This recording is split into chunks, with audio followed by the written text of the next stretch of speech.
Today's video is going to be one of Alissa Turney, a 17-year-old junior in high school that went missing in 2001. Yes, 2001. This is almost a 20-year-old cold case that has some new developments, and somebody has actually been arrested for her disappearance. Before we get into this video, though, I do want to let you guys know that this video is for educational purposes only. Please remember to be kind to everybody, everywhere, in your everyday life, in your home, in the grocery store, and especially in the comment section down below. Please do not show hate to anybody, anywhere.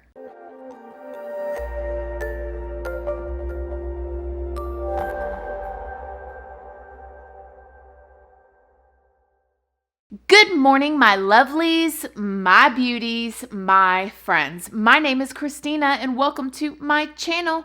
If you're new here, thank you so much for clicking on this video. I really hope that you will subscribe, stick around, take a chance on hearing some things that I have to say. And if you are a returning subscriber, y'all already know, y'all are my babies. So good morning, good morning, good morning. How is everybody doing today? I hope you all are having an amazing day. So in today's video, we are going to be talking about the Alissa Turney case. Now, you guys, y'all should have told me about this a long time ago, okay? I just heard about this case probably about a week ago now. One of my really good friends brought it up to me. She's a super true crime junkie. Shout out to Holly. That's my girl. But so she brought this up to me and I started going down the rabbit hole.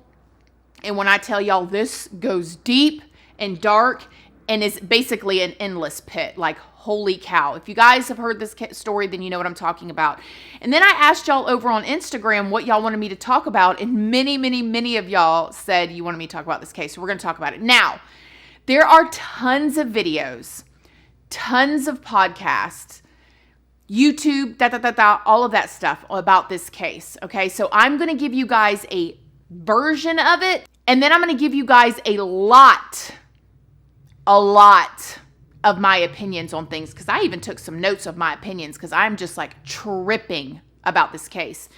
If you have not heard about this yet, okay, I'm going to leave a lot of links down below where you can find an overwhelming amount of information. Her little sister, Sara, shout out to Sara. I'm trying to tell you guys, this girl is amazing. If I ever go missing, y'all need to go find Sara because she is going to, she gonna figure out who did it, okay? This girl is like mad talented, but we'll talk about her later. So let's talk about the story first, and then I'm about to give y'all all the tea, and I'm heated, so let's do this. 17-year-old baby girl goes missing in 2001. Yes, almost 20 years ago. She was a junior in high school. It was her last day of school, super excited, ready for the summer. You know how we are. We're in high school. She's about to be a senior, okay? She had her little boyfriend in school that she really loved and cared about. She lived with her dad, okay? Now, her dad, let's talk about this. Her dad, who was actually her stepdad, but he adopted her. His name was Mike Turney. Okay, so that's how her last name became Alissa Turney as well. He adopted her when she was 3 years old when he got with her mom, Barbara. Okay, now her mom, Barbara, unfortunately passed away in 1993 of cancer. So she had passed away long before she had went missing, like 8 years. And so she was being raised by her dad. Now, her dad and them called their family the Brady Bunch because her dad had children before he got with her mom, Barbara, and she had children. And then together they had Sara, which is the youngest child of them all. The detective, the one I want on my case. Y'all don't sleep on Sara. Like I said, we're going to get there, okay? So now Alyssa's being raised by her father. Now, they had older brothers and stuff. They were already moved in out of the house. So by the time Alyssa's 17 years old, the only people that's living in the house with her is her little sister, Sara, okay, and her dad. Stepdad, adopted dad. We're going to say stepdad in this case. I don't like to use, labels, but bear with me here, okay? Stepdad. Now, before she goes missing, Sara had a hard time growing up, okay? She was raised in this home, and a lot of really weird things started happening, especially after her mom passed away. I don't know a lot about what happened before her mom passed away, but when her mom passed away and it was just her and her little sister, her dad was like super paranoid. Now, her dad, Mike Turney, he used to work for the police department. He's a veteran, like your upstanding citizen, right? But he became really, really paranoid about things, and nobody kind of knew why at first. He had cameras all outside the house. He recorded every single phone call that came in and out of the house. He had cameras inside the house, specifically cameras inside Alyssa's room, his stepdaughter's room, okay, where he would film her 24 hours a day. Now, he didn't like Alissa to go anywhere. He was very, very possessive and controlling over Alissa. Now, his youngest daughter, Sara, he let her do whatever she wanted to do. She could smoke cigarettes. She could go, he didn't tell her she could smoke cigarettes, but she'd get in the car smelling like cigarettes. Y'all know cigarettes got a strong, strong smell. She'd be smoking them when she was 12 years old, 13 years old, however old she was. She'd get in the car, her dad wouldn't say nothing. She could go wherever she wanted. She could have McDonald's for dinner every single night. She could have candy for breakfast. She could go to school if she felt like it. Like, the youngest one got away with everything, okay? So, of course, at that young age, little Sara thinks her daddy is all that in a bag of chips because he lets her do whatever. All of Sara's little friends want to come to her house because she can do whatever she wants. But it wasn't like that with Alissa, the older one, the stepdaughter. He was very, very, very hard on her. He had posters all over the house that had contract rules. You will not do this. You will not do this. Only for Alissa, okay? The cameras filming Alissa and her little friends in the room, okay? He would go, as Alissa got older, he would go to her. She had her first job at Jack in the Box when she was a teenager. He would go sit out in the parking lot and film her the whole entire time. Like, he would film her. He would make her feel uncomfortable. He would make her managers be like, he cannot come here and do that. He would do this, like, a bunch of, like, weird stuff. It was like he was obsessed with Alissa. All right. Something I didn't tell you guys was, allegedly, when Alissa was 9 years old, she went to her teacher and told her teacher that her stepdad, was doing inappropriate things with her. Now, that is the gist of the story that I know there. I don't know why that was not investigated further. I don't know if it had to do with the fact that he was a police officer before. I don't know what it was, but all I know is that he was never, like, arrested and charged or anything for that. And I want to say a million things, but I'm going to just keep going for now, okay? Come to find out, later on in investigations and stuff like that, they started finding, like, all of these videotapes. There was a videotape that said, it was a movie. I don't remember, a Disney movie, Fox and the Hound Dog, or like, it was whatever movie it was. It was a DVD. And when they went and put the DVD, thinking that it was a movie, into the DVD player, what was actually on it was Alissa in her room without clothes on. Like, he was filming her and keeping these videos, like this dad, this Brady Bunch dad, okay?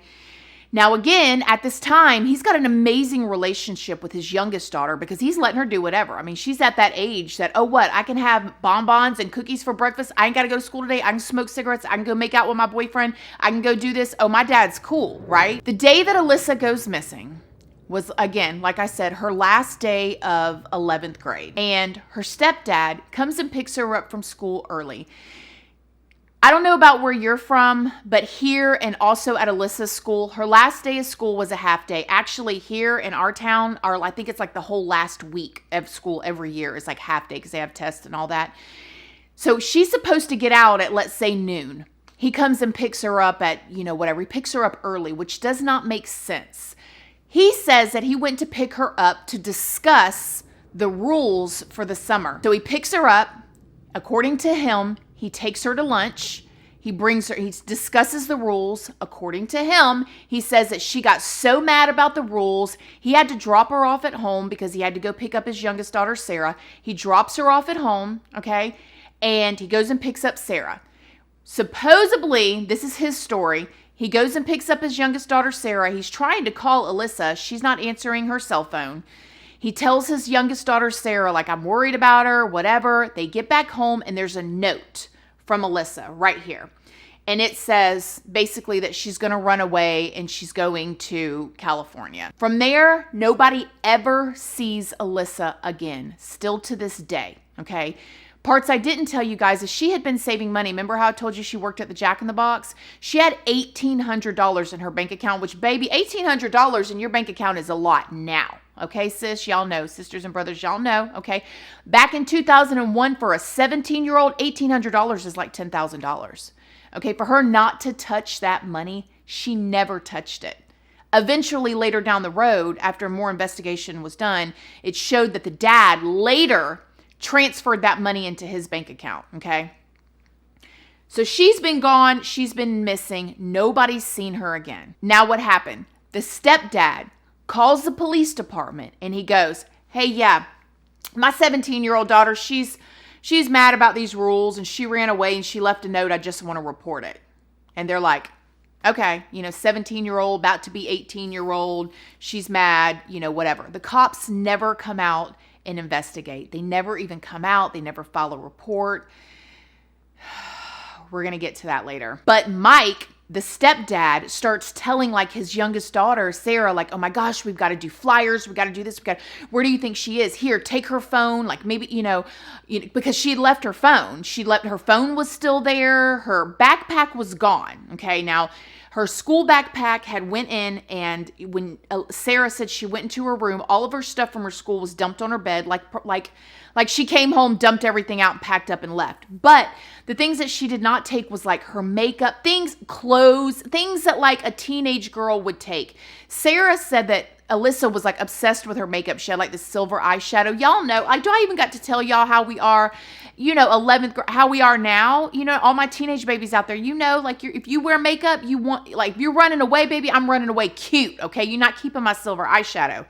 She hadn't touched any of her makeup, anything. It was just all so weird. More weirdness of it was this man who had recorded everything had no recordings of her leaving or showing up at home, him bringing her home. So at this time, the only person that was close enough to Mike and Alissa to be able to see any of this stuff was Sara.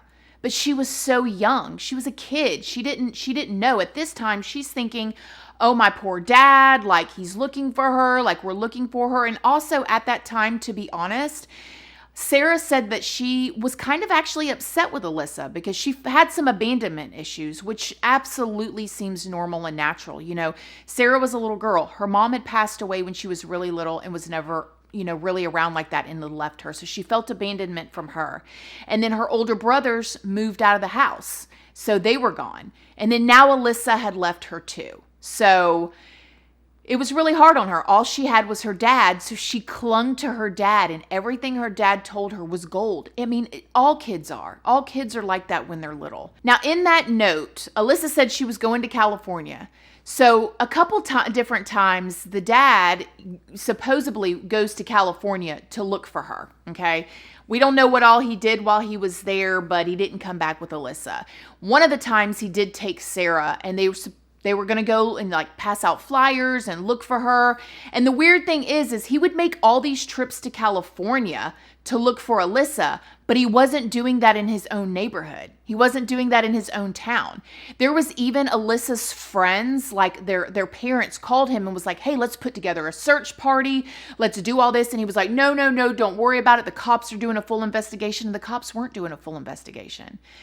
So it was all so weird. Now, remember how I told y'all Alissa had a little boyfriend in high school? And I don't say little boyfriend. If he's out there, shout out to you. Probably a grown man now, honey. But you know what I mean? When you're in high school, whatever. So she had her little boyfriend. Now, her boyfriend came out later and said that at one point, Alissa broke down to him and said that her dad had picked her up from school early one day, drove her out into the desert, and tried to assault her. And she was crying and she was hysterical. And, there's also a video that her sister Sara posted on her YouTube, which will be linked down below. I'll just play it for you right here. Button. What? Hit the red button now. I don't want to. How do I record? Hit the red button now. I'm recording. Sarah! Sarah! Dad's a pervert. And this is where Alissa was basically said, Dad's a pervert. So that is the story. There is so much more to this story, and you will find, like, you guys can find out, like, the dad ended up going to prison at some point for like 7 years because he had all these like pipe bombs in his house and like all kinds of crazy stuff, okay? Tons and tons and tons of stuff that would make this video 45 hours. I will leave all of them linked down below, okay? The little sister Sara has a podcast, a Patreon, a YouTube channel, an Instagram, and she has done her due diligence. So you guys can find out all the little details, but that is the gist of the story right there. Now, parts that I didn't mention is that allegedly the dad had been, how do I say this on YouTube? Touching, being very inappropriate with Alissa basically her whole life. Okay.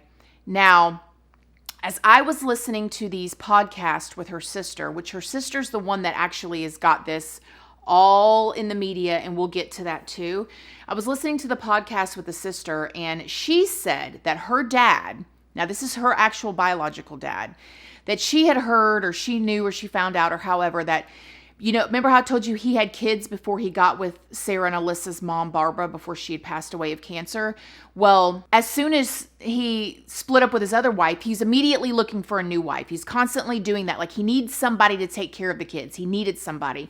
And what I personally think happened is, I think Barbara passed away, and God bless her soul. And if I'm wrong about all of this, I really apologize. This is my personal opinion. And shout out to Sara. I mean, no disrespect. Like, she is amazing. I think that this man became obsessed with Alissa, okay? The way he was with another woman, a wife, needing another wife. And when she passed away, because Sara said in a podcast as well that Alissa was the woman of the house. Her bigger sister was. She did the cleaning, most of the cooking. She's the one that taught Sara how to do laundry. She taught Sara how to do a bunch of different things because she was the older sister. And I think that the dad became obsessed with her in that way. That was it. Obviously, inappropriate is an understatement. It's freaking disgusting. Like, I can't even, there's no words, okay? I think he became obsessed with her in that way. And as she got older, and he knew that she was going to eventually either one, tell somebody or move away, he freaked out and he did something to her, and we don't know what yet. And I think personally that he had been planning this for a long time. I think that he had this obsession with Alissa, and he kind of ignored Sara, which Sara thought it was cool. You know, dad lets me do whatever I want to do. He doesn't care what I do, but he has this obsession with Alissa. He was always saying like, oh, Alissa can't do this by herself. And oh, she's got ADHD. And oh, she's got this and that. And I need to help spend 2 hours with her on her homework. And Sara at first thought it was cool. But then as Sara started getting a little bit older, she started feeling a little bit jealous of Alissa and started thinking like, okay, wait a minute. Why is he spending all this time with her and not me? You know, I think he was obsessed with Alissa. I think he started planning, knowing that Alissa was getting older. Alissa had a boyfriend now. That's another thing I didn't tell you. The stepdad, Mike Turney, would literally go to her teenage boyfriend, go to Alyssa's teenage boyfriend, and tell him that she's cheating on him and she's trying to break them up like an obsessive boyfriend. But this is the stepdad, the adoptive dad. Like, it is nuts. Crazy. I don't know what he did to her that day, and I don't know if we'll ever find out the truth. And that's another thing too. Sara started, as she started to get older, she started to pay more attention and realize that things didn't add up, okay? And about her dad. She found out about the tapes and the videos and like the recordings of Alissa, and she was just like, none of this makes sense. If she was a teenager and ran away, she never contacted any of her friends. What teenager's not going to call their friends? You know what I mean? Like, what teenager's not going to call their little sister or call somebody?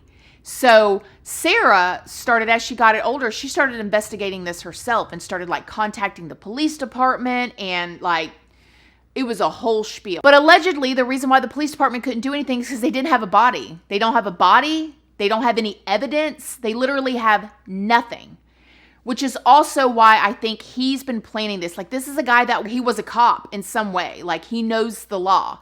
He knows the investigation. He knows how they do it, and he figured it out. It's just so sad and so crazy. So many people failed this girl, this young girl. So many people failed her. Now, after almost 20 years, still no physical body of Alissa, still no real hard evidence.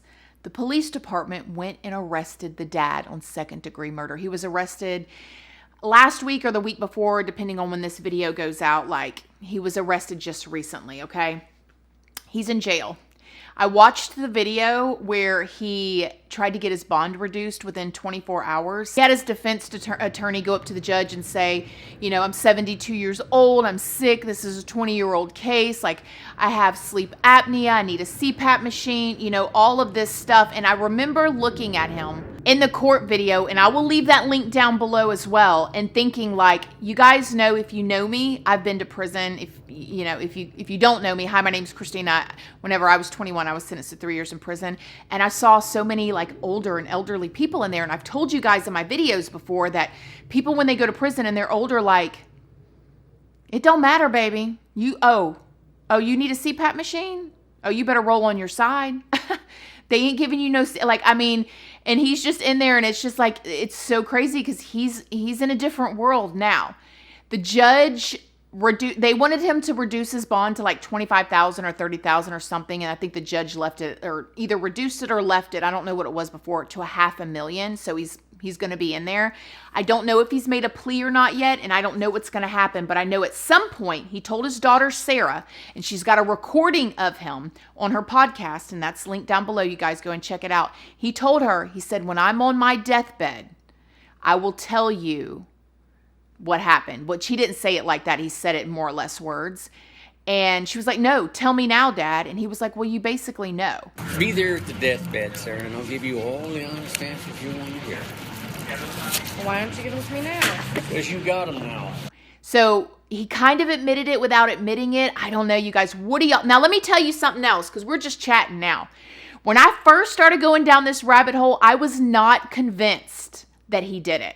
I wasn't. And I even called my friend and I was like, girl, I am not convinced. And she was looking at me crazy because we were FaceTiming. I was like, I'm not convinced. She was like, you need to keep listening. And the more that I listened and the more that I learned the character of this man, I believe, my personal opinion, I don't know him, I believe he became obsessed with his daughter, his stepdaughter, his adoptive daughter, in a romantic way. And I think that's what happened. And I think his paranoia got to him. And he knew she was getting older and she was, you know, getting closer to another boy, and sick. Now, I believe a lot of people, like I said, failed her. I think the police department failed her, although they're taking all the credit now. We're glad that they've arrested him. Yay, but at the same time, like, you're about 19 years too late, but, you know, you should have jumped on that in the beginning and investigated it. But it also makes me wonder when I hear about this case, because Sara, the younger sister, was really the one that pushed this. She kept calling detectives and they were like, listen, we have no evidence. We have no body. And she was like, but come on, like, we have all this other stuff.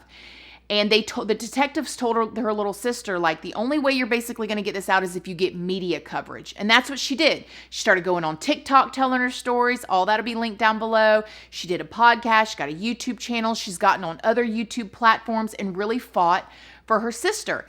But it makes me wonder, how many kids out there, or people, even people, that don't have anybody fighting for them, that just go missing or dead and nobody knows. Because I can tell you guys one thing, and I've talked about this over on my Patreon. If you guys are not following me on my Patreon, then you should be. I talked about this on my Patreon about how the life that I lived whenever I was a kid, like, if I would have ended up in a ditch somewhere, nobody was coming looking for me. So I know that there are people out there like that. And this is such a sad, sad situation. So sad. So many people failed this baby girl. But I am going to definitely be watching the court hearings. I hope that they televise it. And we're going to keep up with this. So you guys let me know, have you heard about this story? What are your opinions? Do you think somebody else did it? Do you think that, I mean, there's so many twists and turns with this. I mean, years ago, a serial killer admitted to killing her, But it ended up, he admitted to like 20 killings and he didn't really do them. He was just, you know, whatever. So it's like this story goes so far and so deep. You guys got to go check out the podcast and Sarah's YouTube channel and Sarah's Instagram, and just like, it's nuts. So what do y'all think? Please let me know in the comment section down below. As always, my loves, please do not forget to like this video. It's a free way that you can help your girl out. And until next time, I love you guys so, so, so very much. And I'll see you in the next video. Bye. Bye, guys. We are dreaming in the dark. We are nothing more than dust.